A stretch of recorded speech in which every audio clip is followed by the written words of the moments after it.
Halo saudara, dari Arlington, Virginia, saya Helmi Yohanes dan tim VOA kembali bergabung dengan serangkaian berita Amerika Serikat dalam segmen Sapa Dunia. DPR Amerika Serikat menyetujui undang-undang pengurangan inflasi sebesar 740 miliar dolar untuk memerangi perubahan iklim, menurunkan biaya obat dan perawatan kesehatan, dan mengurangi defisit anggaran dengan cara menaikkan pajak korporasi. Kubu Demokrat di Kongres membawa kemenangan legislasi bagi Presiden Biden dengan DPR Amerika menyetujui paket senilai 740 miliar dolar, termasuk sekitar 370 miliar untuk memerangi perubahan iklim, yang adalah investasi terbesar di bidang energi bersih dalam sejarah Amerika.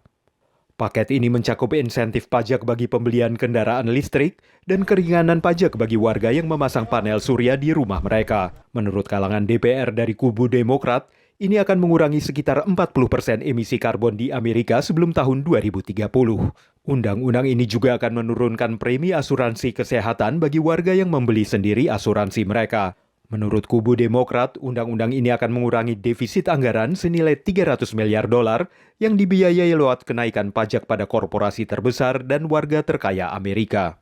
Sejumlah ekonom tidak yakin dan sebuah studi dari Penn Wharton Budget Model memprediksi undang-undang ini hanya berdampak kecil pada inflasi dengan harga-harga masih akan sedikit meningkat selama 2 tahun baru kemudian menurun. Kubu Republik menentang undang-undang ini namun kalah suara di DPR Amerika yang dikuasai oleh Partai Demokrat.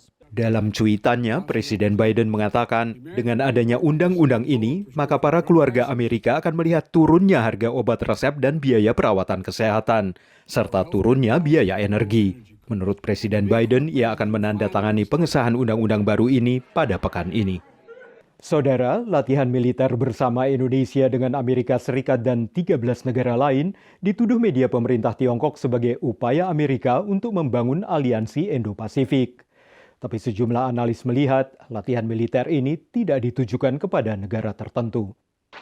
Sedikitnya 5.000 tentara dari 14 negara termasuk Indonesia dan Amerika Serikat berlatih bersama di Sumatera Selatan, Kalimantan Selatan, dan Kepulauan Riau.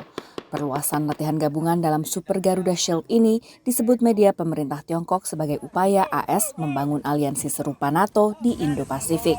Tapi analis menilai pemilihan lokasi dan waktu latihan belum tentu ditujukan pada Tiongkok. But I would say that it shows that Indonesia is very serious about professionalization and working with the U.S. military to make sure that Indonesia can defend its territorial waters. Daerah Kepulauan Riau termasuk wilayah yang dekat dengan perbatasan 9 garis putus, garis imajiner yang diklaim Tiongkok masuk wilayah perairannya. Analis lain menilai latihan ini justru mengukuhkan kebijakan luar negeri Indonesia menyikapi rivalitas AS dan Tiongkok di kawasan. Justru di situ menunjukkan konteks ataupun operasionalisasi politik bebas aktif Indonesia di dalam konteks kekinian. Kedepannya menurut analis ada potensi kerjasama militer maupun non-militer bagi negara-negara di wilayah Indo-Pasifik dengan AS.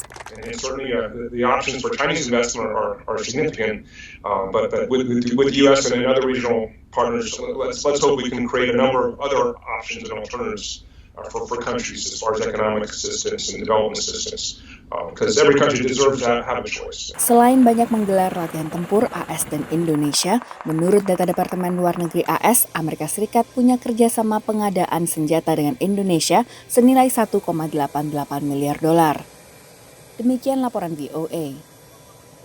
Beralih ke peluncuran teknologi swakemudi, mulai dari taksi tanpa sopir hingga robot pengantaran makanan yang sering memunculkan resistensi bahkan perusakan.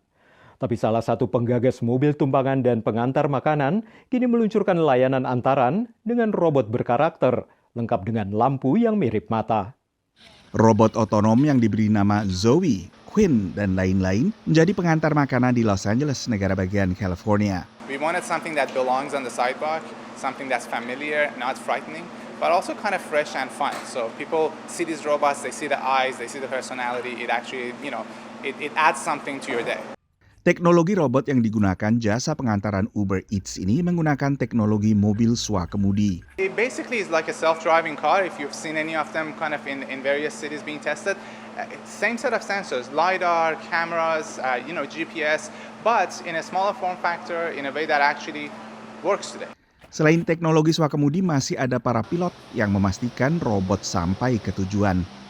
I make sure that the robot doesn't go off course, isn't going to crash into anything, or if there's anything in its way, I kind of move it out of its way and help the robot. Pemilik restoran pun merespons positif berbagai perkembangan ini. I think it's incredible, and from day one, I was a big advocate for it. I saw the potential in it, and I still see the potential, and I see that this is the direction that we're heading for the future.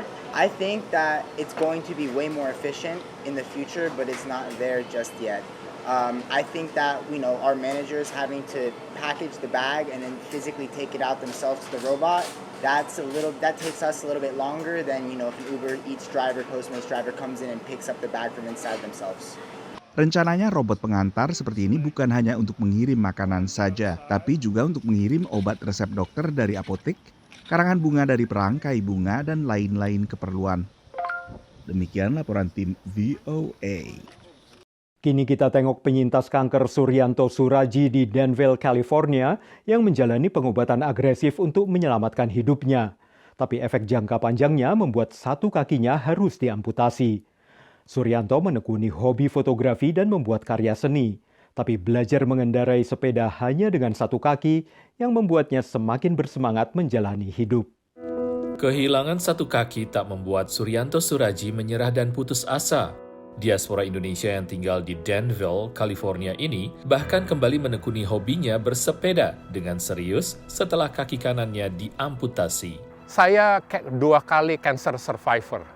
Cancer saya, cancer yang ganas, menyerang kaki kanan saya, paha kanan saya. Setelah menjalani operasi kemoterapi dan radiasi yang agresif, ia pun dinyatakan sembuh. Sayangnya kira-kira 2017, ketika pada waktu itu saya sedang berjalan, lagi hiking, jalan normal, mendadak saya ngerasa kaki saya kaku, saya dengar ada bunyi krek kayak begitu.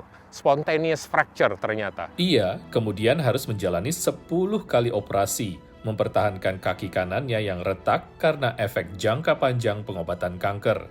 Saat menjalani proses penyembuhan kakinya, arsitek lulusan Institut Teknologi Bandung ini kembali menekuni hobi fotografi yang mulai dilakoni sejak SMA. Saya merasa saya dekat sekali dengan Tuhan.